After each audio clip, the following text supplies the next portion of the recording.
Tercer día de protestas contra el régimen de Miguel Díaz-Canel por ser el principal responsable de la grave crisis energética en Cuba. Tras un fin de semana de movilizaciones por el colapso de la red eléctrica en la isla, más de 20 estudiantes universitarios mantienen una manifestación simbólica en la Universidad de La Habana. Sentados en las escalinatas, rechazan que las autoridades del campus, que son subordinadas del régimen, no hayan tomado medidas adecuadas para evitar las interrupciones de las clases. La isla atraviesa uno de sus peores momentos luego de que por presión de Estados Unidos fueran suspendidos los envíos de petróleo desde Venezuela y México. La deteriorada red eléctrica ha dejado a millones sin combustible, generando efectos colaterales en el transporte, el suministro de alimentos y las comunicaciones por Internet. Ninguno de nosotros, si le voy a ser sincera, quería hoy levantarse temprano, sin luz, hacerse un termo de café y sentarse aquí bajo el sol. No somos mártires de ningún lado, somos estudiantes universitarios, ¿no? Entonces, ninguno de nosotros pretendía estar aquí. Pero no ha habido otra forma. Si hay esa disposición al diálogo, ¿por qué los intentos de disuasión? ¿Por qué el comunicado de la FEU diciendo que esta marcha no se iba a hacer, que era falsa? Discúlpenos si somos escépticos con respecto a la disposición que hay al diálogo, pero es que lo que estamos viendo es que nuevamente están tratando de disuadirnos en lugar de escucharnos.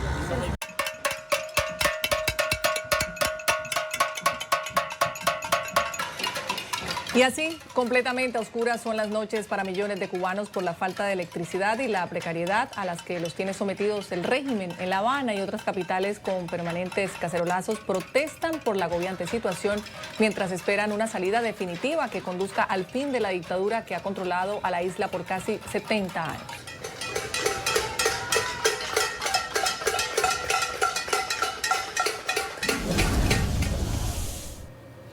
Y miren esta fotografía, es Mariela Peña Cobas. Su familia denunció que esta mujer fue brutalmente golpeada tras ser detenida por la policía bajo órdenes del régimen de Miguel Díaz-Canel. Su único delito, participar en uno de los recientes cacerolazos contra la dictadura. Su hermana Marisol dijo que fue golpeada, luego fue liberada y permanece en condiciones que llamó terribles.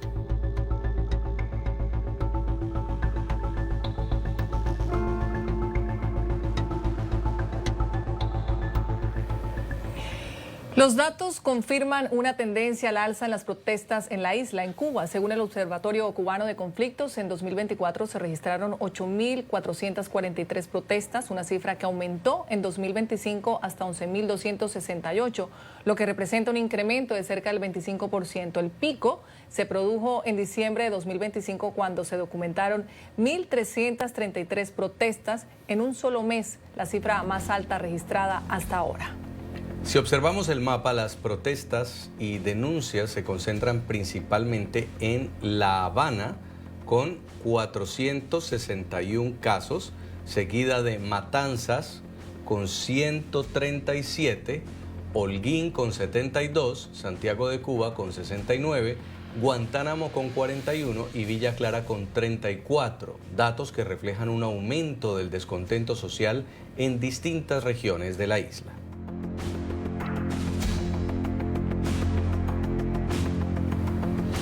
El presidente de Estados Unidos volvió a referirse a Cuba y aseguró esta vez que la toma de control podría ser o no podría ser una toma amistosa. Esto mientras el secretario de Estado Marco Rubio mantiene conversaciones con representantes del régimen. Un reporte del diario USA Today revela detalles de un posible acuerdo económico entre Washington y La Habana que incluiría la salida negociada de Miguel Díaz-Canel, pero permitiría que la familia Castro permanezca en la isla. Cuba's at the end of the line. Durante una rueda de prensa en Miami, Donald Trump insistió en la posibilidad de una toma de control amistosa de Cuba, aunque dijo que también podría no serlo. Pero él está negociando y puede que sea una toma de control amistosa, puede que no sea una toma de control amistosa, no importaría porque en realidad están, como se suele decir, en las últimas, no tienen energía, no tienen dinero. Están en serios problemas desde el punto de vista humanitario. En paralelo, un reporte de USA Today señala que la administración Trump estaría preparando un acuerdo económico con Cuba que incluiría inversiones en sectores como energía, turismo y puertos. Según esa información, las conversaciones también contemplarían una salida negociada de Miguel Díaz-Canel, mientras que la familia Castro permanecería en la isla. Yo no creo absolutamente nada cuando tiene que ver un tema tan importante como el tema de Cuba y específicamente de este diario. Yo lo único que voy de alguna manera a creer es cuando sea un comunicado oficial de la Casa Blanca. La única conversación que hay en la mesa y que puede existir en la mesa en estos momentos es cuándo se van del poder, la hora y por dónde van a salir. Por ahora, la Casa Blanca no ha confirmado oficialmente los detalles de ese acuerdo, pero la posibilidad de que los Castro pudieran permanecer en Cuba ya provoca fuertes reacciones dentro del exilio. Estoy completamente en desacuerdo porque la tiranía castrista, a todos esos Castro y a todos esos grupos de mafiosos, hay que eliminarlos a todos, eliminados. Con los Castros no se puede negociar. Creo que la salida mejor que tiene que hacer deben ser por la fuerza. No, completamente eso no puede pasar. La dinastía de los Castro no pueden seguir en el poder. Llevan 67 años con un genocidio. Con los comunistas, los terroristas, no hay amistad. Con ellos hay que sacarlo del poder por la fuerza. Esa gente han destruido Cuba completa.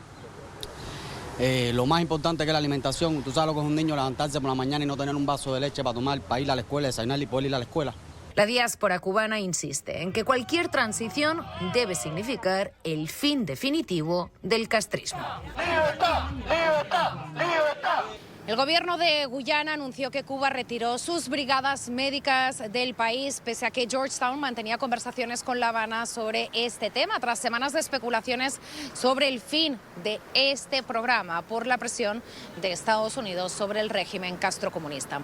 Soy Alessandra Martín, desde Miami, para NTN 24.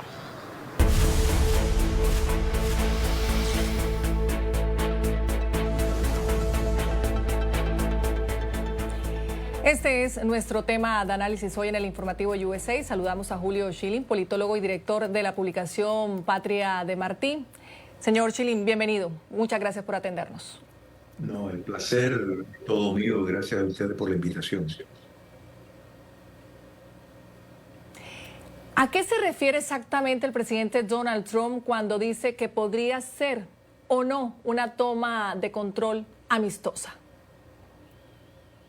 El presidente, y tenemos que entender que el presidente Trump habla en un idioma trumpiano, o sea, algo muy atípico para un presidente, pero su mensaje hay que entenderlo mirando lo que hemos visto en Venezuela, lo que hemos visto en Irán, lo que hemos visto en cuanto al nuevo enfoque en el hemisferio occidental, de sacar a China, Rusia, Irán y Corea del Norte y de revertir el socialismo en el continente, es que en Cuba se va a producir un cambio de régimen a la buena o a las malas. Y a las malas es malas para, no para el pueblo de Cuba, sino para el castrocomunismo. Ahora, señor Schilling, estamos hablando de un momento crucial en el que la negociación con el régimen de Díaz-Canel va a producir un cambio en la isla. Según algunas versiones de prensa, como la del USA Today, ese cambio podría dar un exilio a Díaz-Canel, pero garantizar que los Castro permanezcan en la isla. No dice si gobernando, pero que permanezcan en la isla. ¿Esto es viable? ¿Podría ser una Cuba libre con los Castro todavía viviendo en la isla? No, por supuesto que no. El problema de ese artículo de USA Today nombra fuentes anónimas, o sea, es muy general y está básicamente contradiciendo lo que la administración Trump ha estado articulando, y eso es que las condiciones en Cuba van a ser de tal manera que los cubanos que viven en el exilio pues van a poder regresar. Entonces hay que entender de eso ser una posibilidad. Estamos hablando de que tiene que haber un cambio en donde está la raíz del problema, que es el sistema político y el sistema ético y moral que de ahí emana. La economía es meramente un instrumento del poder político.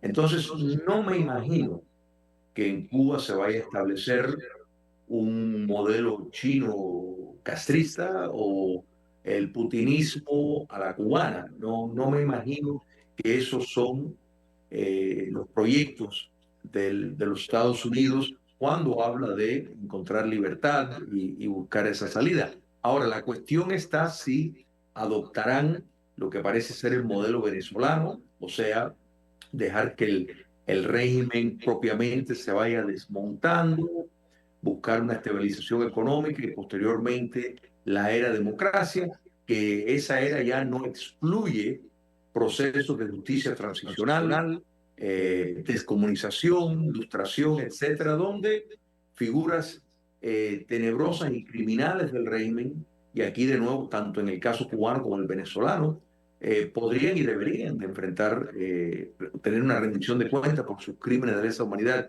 Lo que pasa es que mucho de esto no sabemos precisamente qué es lo que se está conversando, con quién se está conversando. El presidente Trump da toda indicación de tener una seguridad absoluta en lo que está diciendo y juzgando por lo que hemos visto en Venezuela y en Irán, nos da razón para creer lo que está diciendo. Usted ya lo mencionaba y lo decía, este cambio de régimen se daría a las buenas o a las malas. Lo que nos acaba de decir podría ser esa vía por las buenas, pero ¿cuál se imagina que podría ser este cambio de régimen a las malas? ¿Cómo se daría?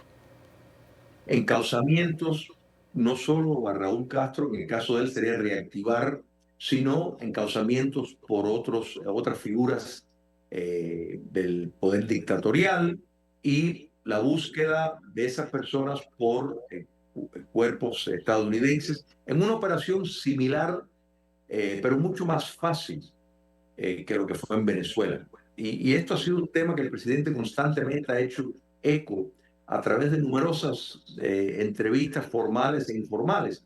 Y nada más que hay que ver a Cuba en el mapa y nos podemos dar cuenta de que efectivamente sería una operación mucho más fácil porque no tienen que entrar en mucho territorio. Aparte, los Estados Unidos en Guantánamo tiene una base militar, de modo de que no sería un procedimiento alto. Otra medida sería presentar cargos criminales por lavado de dinero de empresas paraestatales castristas como Gaesa, que tienen fortunas en bancos extranjeros, particularmente en Panamá. Hay una serie de instrumentos legales que los Estados Unidos tienen que, yo diría que eso sería por la vía de las malas, ¿no es verdad? De poder entrar y tomar eso, que eso, dicho sea de paso, ha sido lo que ha faltado en el contexto cubano cuando lo comparamos al venezolano. O sea, que el régimen chavista, que hay que estar claro, sí, en el poder, no es el que manda en Venezuela, y claro, tienen ahí el retrato de el dictador Maduro preso como un recordatorio constante de que si no cumplen con lo exigido, ellos pueden encontrar el mismo destino. Bueno, en el caso cubano eso todavía no es el caso. Pienso que la administración Trump está bastante segura de que van a lograr sus objetivos porque tienen mucho más capacitación y poder, tomando en cuenta que el petróleo en Cuba es un arma de venta. Recordemos la era soviética, y posteriormente la era chavista, el petróleo es mercancía de revender en Cuba, de Cuba comunista, para buscar dinero. Sí. Algo está cambiando en Venezuela y algo empezó a cambiar en Cuba. También vemos 3 días de protestas ya sin miedo. Ahora los estudiantes saliendo a rechazar la situación de crisis actual. Gracias, señor Schilling. Un gusto tenerlo como siempre con nosotros aquí en un placer y gracias a ustedes por el tremendo trabajo que hacen.